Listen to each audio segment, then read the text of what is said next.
La terapia de la insignificancia cósmica. El psicoterapeuta junguiano James Hollis cuenta que una de sus pacientes, una ejecutiva de mucho éxito, vicepresidenta de una empresa de instrumental médico, estaba un día sobrevolando el medio oeste de Estados Unidos en un viaje de trabajo, leyendo un libro, cuando la asaltó un pensamiento: odio mi vida. El malestar general que llevaba años creciendo en su interior había cristalizado en la constatación de que pasaba sus días haciendo cosas que ya no le parecía que tuvieran sentido.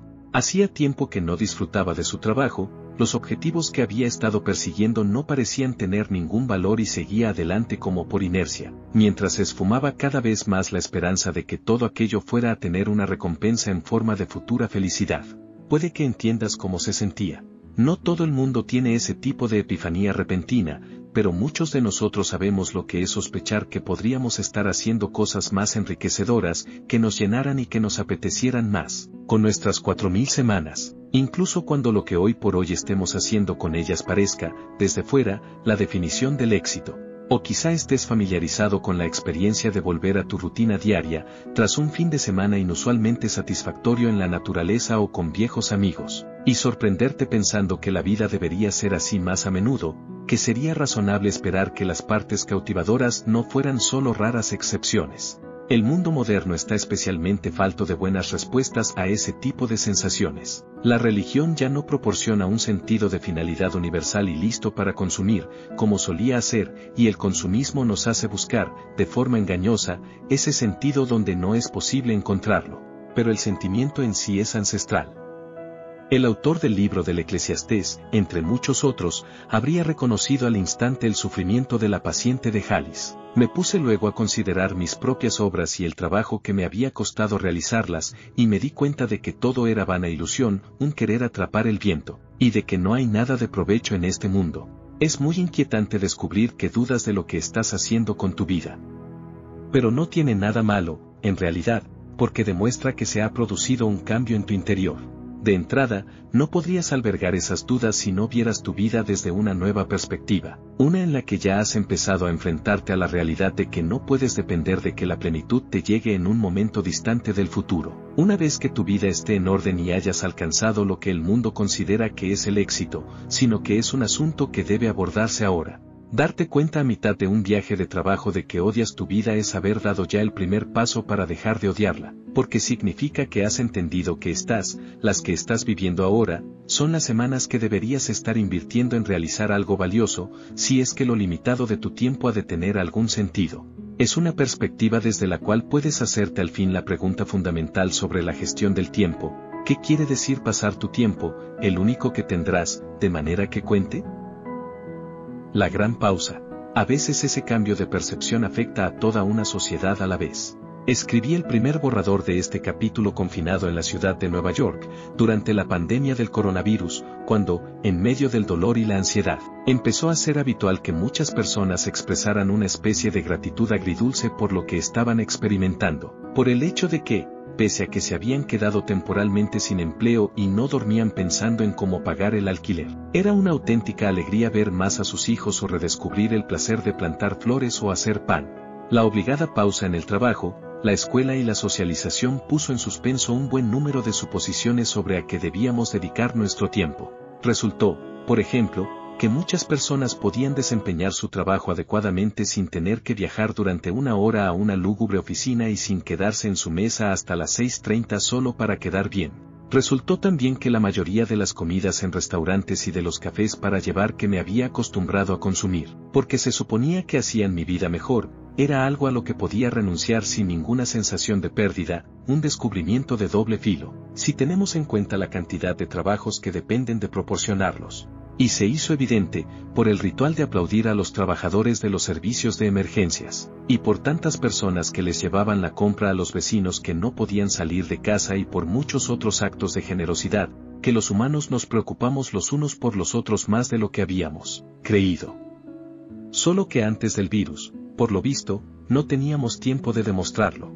Las cosas no habían cambiado a mejor, claro, pero, junto a la desolación que provocó, el virus nos hizo mejores, al menos temporalmente y al menos en ciertos aspectos. Nos ayudó a ver de forma más clara lo que les faltaba a nuestros días antes del confinamiento y los sacrificios que habíamos estado haciendo, lo quisiéramos o no, como el de no tener tiempo de ser mejores vecinos por culpa de nuestra dedicación al trabajo. Un guionista y director neoyorquino, Julio Vincent Gambuto, supo capturar esa sensación de lo que me vi llamando el shock de posibilidades, el alarmante descubrimiento de que las cosas podrían ser diferentes, a gran escala, si entre todos lo deseáramos lo suficiente. Lo que el trauma nos ha mostrado, escribió Gambuto, no es algo que pueda no verse. Los Ángeles, sin coches, es una ciudad de cielos azules, porque no está contaminada. En una Nueva York en silencio puedes oír piar a los pájaros en medio de Madison Avenue. Se han avistado coyotes en el puente Golden Gate. Son imágenes de postal de cómo podría ser el mundo si pudiéramos encontrar la manera de tener un efecto menos letal sobre el planeta. Desde luego, la crisis también puso de manifiesto la falta de financiación de los sistemas de salud pública, la venalidad de los políticos, las profundas desigualdades raciales y la crónica inseguridad económica. Pero también eso contribuyó a la sensación de que estábamos viendo lo que de verdad importaba, lo que exigía nuestra atención, y lo que, en cierto sentido, sabíamos que estaba ahí desde el principio. Cuando el confinamiento acabara, nos advertía Gambuto, las corporaciones y los gobiernos conspirarían para hacernos olvidar las posibilidades que habíamos vislumbrado con nuevos productos y servicios que llamarían nuestra atención y con guerras culturales pensadas para distraernos. Y estaríamos tan desesperados por volver a la normalidad que nos sentiríamos tentados de hacer lo que nos pidieran. Pero también podíamos aferrarnos a la sensación de extrañeza que habíamos sentido y tomar decisiones distintas sobre a qué dedicar las horas de nuestra vida. Lo ocurrido es inexplicablemente increíble. Es el mayor regalo jamás desenvuelto. No me refiero a las muertes, ni al virus, sino a la gran pausa. Por favor, no retrocedas ante la radiante luz que entra por la ventana. Sé que hace daño a los ojos. También les hace daño a los míos. Pero la cortina está abierta de par en par. Se acerca el gran retorno a la normalidad de Estados Unidos, pero te lo suplico, respira profundamente, ignora el ruido ensordecedor y piensa de verdad en lo que quieres que vuelva a tener una presencia en tu vida. Esta es tu oportunidad de definir una nueva versión de la normalidad, una ocasión única y sagrada, sí, sagrada, de deshacernos de las chorradas y traer de vuelta solo lo que nos funciona, lo que enriquece nuestras vidas, lo que hace más felices a nuestros hijos, lo que nos llena de verdadero orgullo. El peligro de cualquier discusión sobre lo que importa más en la vida es que tiende a suscitar un cierto tipo de grandiosidad paralizante. Hace que parezca que sea tu deber encontrar algo trascendental que hacer con tu tiempo, dejar tu trabajo de oficina y hacerte cooperante o poner en marcha una compañía de vuelos espaciales, o, si no estás en posición de hacer un gesto tan grandilocuente, llegar a la conclusión de que una vida verdaderamente significativa está fuera de tu alcance.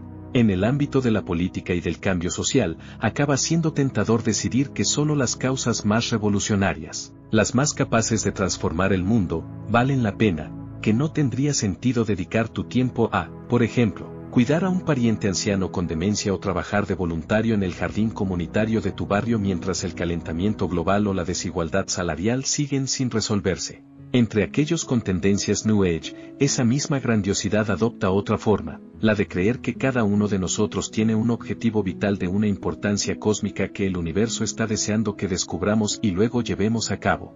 Por eso es por lo que es útil empezar este último tramo de nuestro camino con una verdad contundente pero inesperadamente liberadora: lo que hagas con tu vida no importa demasiado, y por lo que se refiere a tu limitado tiempo, al universo no le importa en absoluto el modo en que lo emplees. Una vida con un modesto sentido.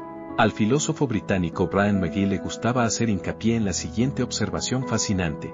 La civilización humana tiene unos 6000 años y solemos considerar que se trata de una cantidad de tiempo asombrosa, un vasto periodo durante el que se han levantado y caído imperios, y en el que periodos históricos a los que hemos llamado Antigüedad Clásica o Edad Media se han ido sucediendo unos a otros en un tiempo que apenas se mueve, que avanza del modo en el que lo hacen los glaciares. Pero prueba a mirarlo desde otro punto de vista. En cada generación, incluso cuando la esperanza de vida era muy inferior a la actual, ha habido al menos unas pocas personas que han vivido hasta los 100 años, o 5200 semanas.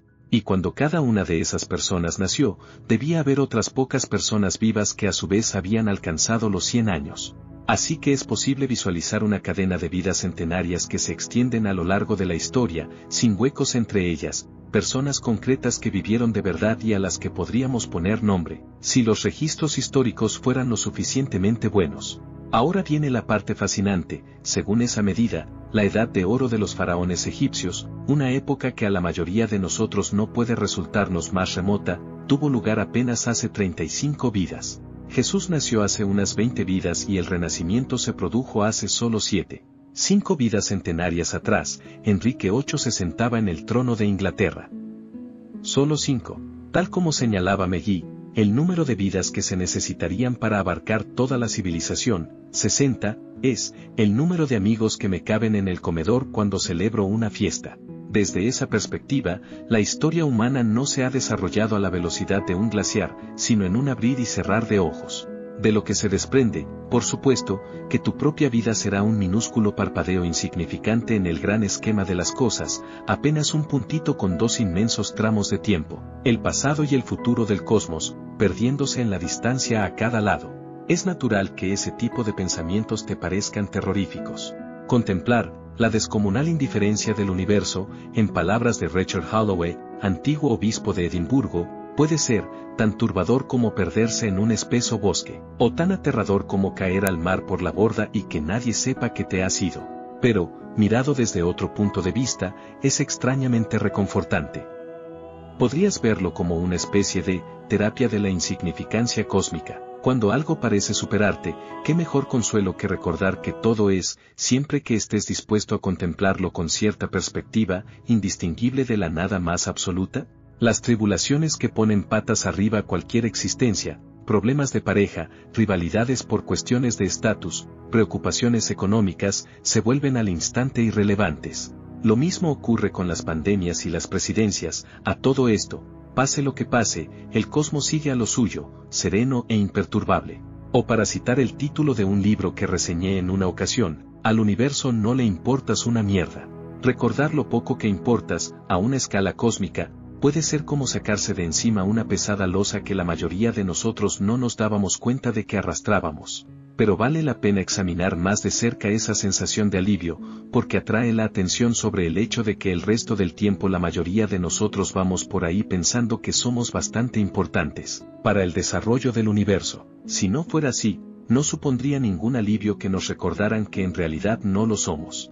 No se trata de un problema que se circunscriba a los megalomaníacos o a los narcisistas patológicos, sino de algo que es parte fundamental de lo que supone ser humano, la tendencia, quizá comprensible, a juzgarlo todo desde la perspectiva que ocupa cada uno, y que hace que los pocos miles de semanas que estarás por aquí parezcan inevitablemente el episodio histórico central al que va a parar todo lo ocurrido hasta este momento. Ese tipo de valoración centrada en uno mismo es parte de lo que los psicólogos llaman el sesgo egocéntrico, y tiene mucho sentido desde el punto de vista de la evolución. Porque si tuvieras una percepción más realista de tu propia y auténtica irrelevancia a una escala cósmica, probablemente te sentirías menos impelido a luchar por tu supervivencia y, por lo tanto, a propagar tus genes. Por otra parte, cabría imaginar que una percepción tan poco realista de tu propia importancia histórica haría que tu vida pareciera tener más sentido, ya que imbuiría cada una de tus acciones de un significado cósmico, por injustificado que fuera. Pero lo que en realidad ocurre es que sobreestimar la importancia de tu existencia hace que tengas una idea poco realista de lo que quiere decir emplear bien tu limitado tiempo. Pone el listón demasiado alto. Sugiere que, para que cuente como bien empleada, tu vida debe incluir grandes logros o producir un impacto duradero en las futuras generaciones, o al menos debe, en palabras del filósofo Ito Landau, trascender lo común y lo mundano. Está claro que no puede ser solo una existencia ordinaria. Después de todo, si tu vida es tan significativa en el gran esquema de las cosas como crees, ¿cómo puedes no sentirte obligado a hacer algo verdaderamente extraordinario con ella? Esa es la mentalidad del magnate de Silicon Valley decidido a dejar huella en el universo, o del político obsesionado con dejar un legado, o de la novelista que para sus adentros piensa que su obra no valdrá nada a menos que alcance las cotas y el reconocimiento público de la de León Tolstoy. Aunque, de forma menos evidente, esa es también la perspectiva de los que con aire sombrío llegan a la conclusión de que su vida, a fin de cuentas, carece de sentido, y que deberían dejar de esperar otra cosa. Lo que están diciendo, en realidad, es que han adoptado un estándar de lo que significa tener sentido fuera del alcance de casi todo el mundo. No vemos con malos ojos a una silla porque no podamos utilizarla para hervir agua y hacernos una buena taza de té, señala Landau. Una silla no es la clase de objeto que deba servir para hervir agua, así que no tiene nada de malo que no lo haga. Y de la misma manera es poco plausible, en casi todos los casos, que alguien se exija ser Michelangelo o Mozart o Einstein. Solo ha habido unas pocas docenas de personas así en toda la historia de la humanidad. En otras palabras, casi con total seguridad no vas a dejar huella en el universo. En realidad, y según lo riguroso de tus estándares, ni siquiera Steve Jobs, que utilizó en numerosos casos la expresión, dejó una huella tan profunda. Puede que el iPhone se recuerde durante más generaciones que cualquier cosa que tú o yo logremos hacer, pero desde el punto de vista cósmico, se olvidará pronto, como todo lo demás. No es de extrañar que sea un alivio que te recuerden tu insignificancia. Hace que te des cuenta de que te habías marcado unas metas que no era razonable que esperaras alcanzar. Y esa constatación no solo tranquiliza, sino que también libera, porque en cuanto dejas atrás una definición tan poco realista de lo que es una vida bien empleada, eres libre de contemplar la posibilidad de que una variedad mucho más amplia de actividades pueda ser una forma válida de emplear tu tiempo limitado. Eres libre, también, de contemplar la posibilidad de que muchas de las cosas que ya estás haciendo con él sean más significativas de lo que creías y que quizá hayas estado devaluándolas de forma subconsciente por creer que no lo eran. Desde esa nueva perspectiva, es posible caer en la cuenta de que preparar comidas nutritivas para tus hijos puede ser tan importante como cualquier otra cosa, incluso aunque no vayas a ganar ningún concurso de cocina, o de que vale la pena escribir tu novela si conmueve o entretiene a unos cuantos de tus contemporáneos, por más que sepas que no eres Tolstoy, o que no hay prácticamente ninguna carrera a la que no merezca la pena dedicar tu vida laboral si hace que las cosas sean un poco mejores para aquellos a los que prestas servicio. Es más, significa que, si de la experiencia de la pandemia del coronavirus sacamos la capacidad de estar un poco más atentos a las necesidades de nuestros vecinos, habremos aprendido algo valioso como consecuencia de la gran pausa, por lejos que esté de las transformaciones más radicales de la sociedad. La terapia de la insignificancia cósmica es una invitación a enfrentarse a la verdad de tu irrelevancia en el gran esquema de las cosas y a aceptarla en la medida que puedas. No es graciosísimo, visto en perspectiva, que hayas podido creer que las cosas eran de otra manera. Hacerle justicia de verdad al regalo increíble que son unos pocos miles de semanas no va de decidir hacer algo extraordinario con ellas. De hecho, implica precisamente lo opuesto, no someterlas a un estándar abstracto y excesivo de excepcionalidad que jamás lograremos alcanzar y aceptarlas en sus propios términos, olvidándonos de fantasías divinas de importancia cósmica y sumergiéndonos en la experiencia de la vida tal como es, concreta, finita y, a menudo, maravillosa. De esta manera concluimos con un episodio más sobre la información que nos comparte Oliver Buckerman en el contenido de 4000 semanas. Espero el video te ayudara a analizar el cómo nuestra vida se vuelve tan poco relevante cuando alcanzamos a ver lo que puede llegar a ser en comparación con lo que es el universo, con lo poco trascendental que se vuelve nuestra vida y que al final de nuestro tiempo, puede que no seamos más que un simple ser que pisó este mundo. Es un tema tan profundo que requiere paciencia para pensar y darnos cuenta en cómo estamos siendo simples seres en un universo tan impresionante. Te invito a que me acompañes al siguiente video en el cual tocaremos otro tema muy interesante, la enfermedad humana, donde veremos el pensamiento de preocupación por querer cumplir nuestros sueños, pensar en aprovechar al máximo nuestra vida, el creer que le estamos ganando al tiempo en muchas actividades teniendo control total del mismo y que estamos consiguiendo el éxito planeado.